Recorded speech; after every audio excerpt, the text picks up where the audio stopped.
Hey.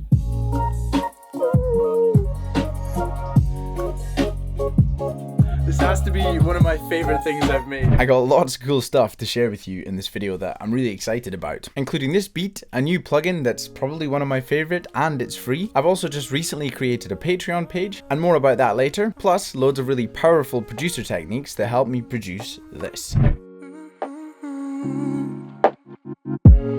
Give it up, darling, you're lying through your teeth. And I know it's harder to tell me honestly, so you bite your tongue a little harder. I bury my trust so very deep, and out of fake love and through the thunder, I'ma learn light and clarity.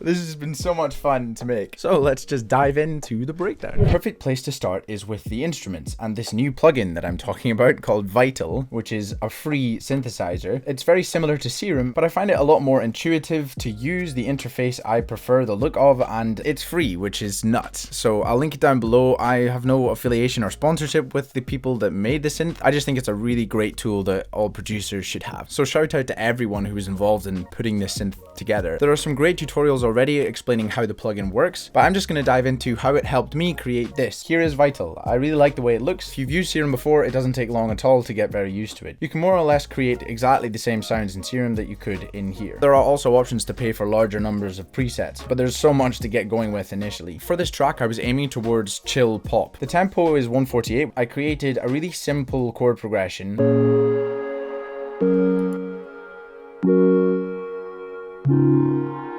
Now, I will try and show you this in Vital, but one of the problems that I've had so far is that because I'm running this off of a laptop and whilst trying to record OBS to show you what I'm doing, the computer really struggles with it. I will either design the sound from scratch if I know what I'm going for, or I will look for different presets and then change the preset almost to the point where you can't recognize the original patch. I find it a really helpful way to end up still with a unique sound, but something that you perhaps wouldn't have ended up with. Somebody else that's very skillful with the software has given you a foundation to work with. What I find myself having to do at the moment is turning off one or two of the oscillators and then sometimes turning the voices right down because they just seem to push the CPU usage up a lot.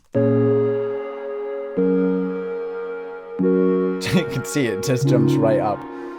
Obviously, if you have a powerful computer, then this won't be a problem. But what I often find myself doing is actually just drastically simplifying the presets that are there. I've been as creative as I can and as tasteful as I can with the reverb and using reverse sounds and little stutters with this to make it a little bit more interesting. In the higher energy sections of the song, I doubled it and sent it to either side to create width, and also sent one of them up an octave.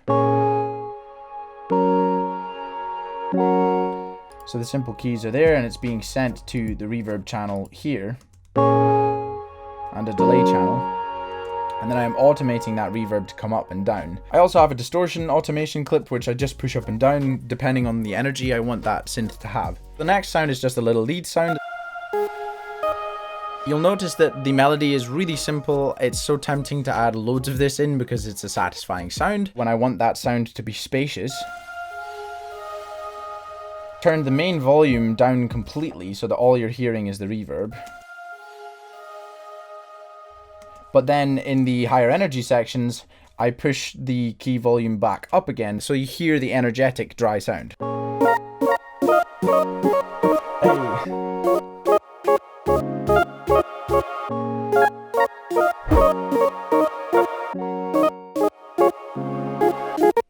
Makes it so much more interesting than if it just stayed the same the whole time.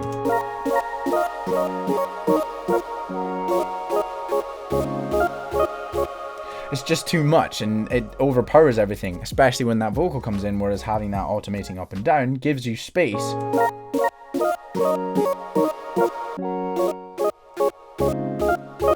Hey, this is editing Kobe here. I'm just going through this video and I just remembered, of course, if you're new here, firstly, welcome to the channel. And secondly, I'm currently running a giveaway with FL Studio. We're giving away 3 copies of the software and I'm also giving away a Zoom call with myself.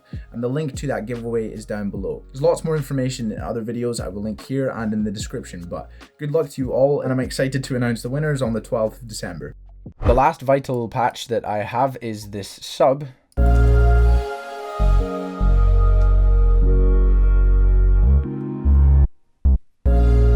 I won't show you the actual patch because of course the computer is not going to handle it. But I found a preset that I really liked and then I removed a lot of stuff and then simplified it, then added my own distortion and tailored it to what I felt fitted along with those other synths.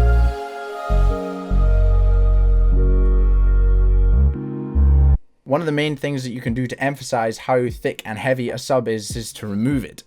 So it's not just about having more sub, it's actually about having sub in the right places and really tastefully injecting it.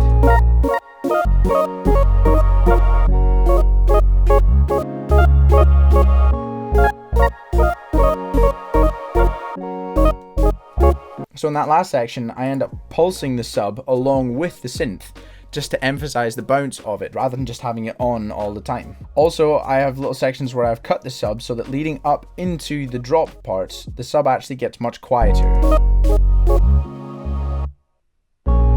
Thanks to Vital for providing the Vital foundation for the beat and the inspiration. So many of the presets are really great for that, so definitely check it out and let me know how you get on with it. If you want me to go into more detail about the sound production, especially using things like Vital in the future, I'm definitely going to need to get myself a computer with a higher CPU because the laptop is great, but it just struggles with those higher demands. I've had a lot of you also asking about my vocal processing, my chain and how I mix vocals and just mixing in general, and I really want to make those kind of in-depth videos for you, but I'm going to need to make a few upgrades first. If you're enjoying the content on this channel and you would like to support me, then I would really appreciate that. And quite a few of you had asked if I have a Patreon, and the answer now is yes. The link is down below. I'll be posting all sorts of behind the scenes stuff, maybe more in-depth videos. I'll also be releasing samples, FLPs, and having monthly group calls with you all so that we can speak to each other directly. I'd love to get to know you more too, so if you're interested, the link is down below and any support is massively appreciated. You, my friends, are the best. Of course, giving a monthly pledge on Patreon is one of the best ways that you could support, but of course, one of the other key ways and free ways of supporting is clicking like and subscribe and leaving a comment and feeding the crazy YouTube algorithm monster who is always hungry.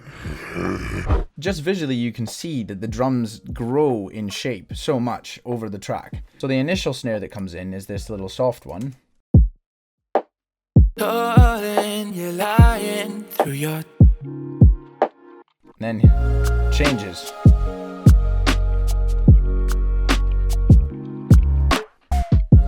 I actually paired 2 snares together here, so you've got your foundational kick and another snare like that, and then I've got an extra snare which I push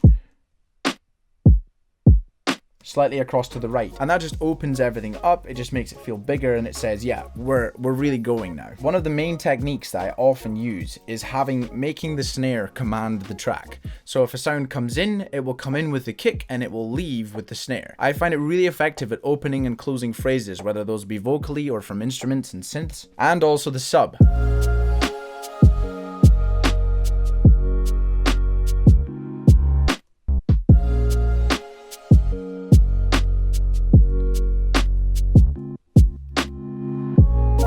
So the next thing I would add are just other hi-hats, some click-clack sounds and some Foley just to make it more interesting.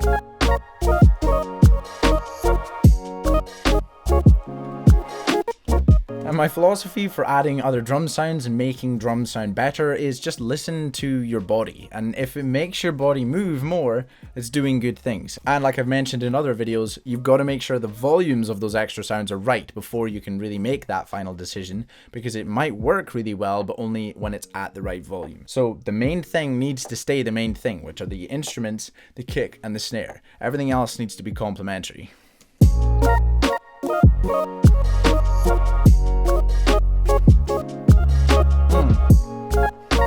To emphasize the phrasing even more, I just added in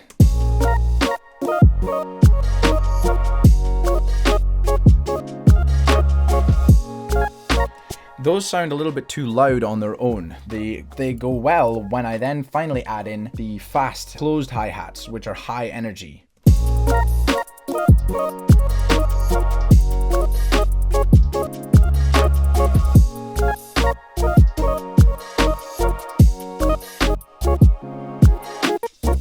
So it's always so much about what it all sounds like together. The processing I have on the drums is really simple. I just have a bus compressor and send all of the drums to them together. I just make sure to pan some of those other embellishing drums to the sides just to give even more width and space. I also have this bandpass EQ, which I have an automation clip for here, rising into those energetic parts. So the bass of the kick comes away, and also I turn the bass itself down.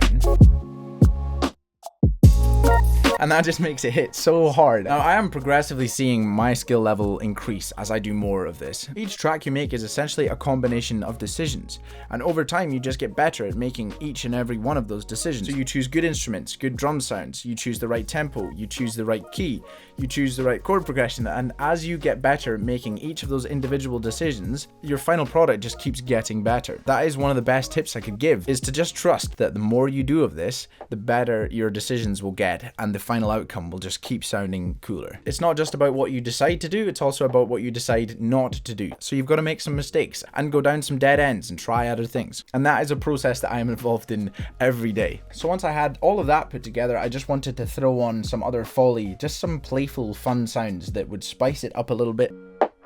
A little click, clack. And then just little blippy things like that.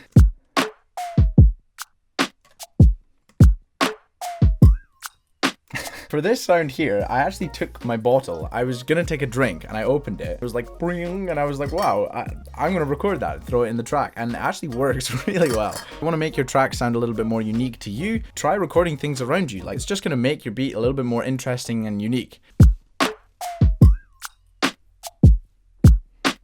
You don't want to overdo these techniques. Again, that's where it comes back to that decision-making point I made. You've got to get good at working out where do those little embellishments help and where do they just end up being messy and chaotic.